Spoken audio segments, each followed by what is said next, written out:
வானம் கருத்திருச்சு, மழையும் பெய்ய போகுது, குளங்களும் ஆறுகளும் நிறைஞ்சா விவசாயம் செழிக்கும்.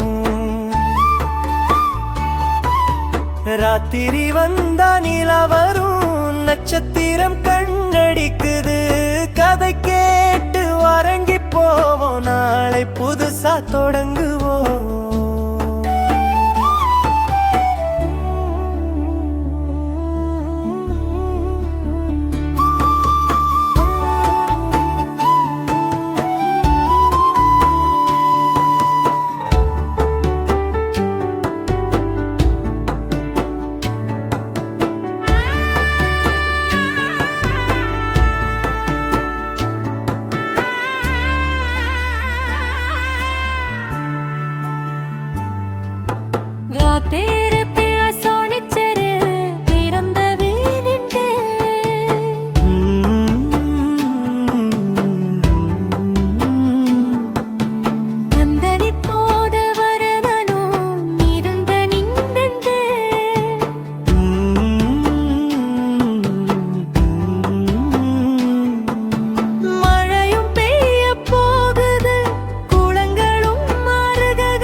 ராத்திரி வந்தா நிலா வரும், நட்சத்திரம் கண்ணடிக்குது, கதை கேட்டு வரங்கி போவோம், நாளை புதுசா தொட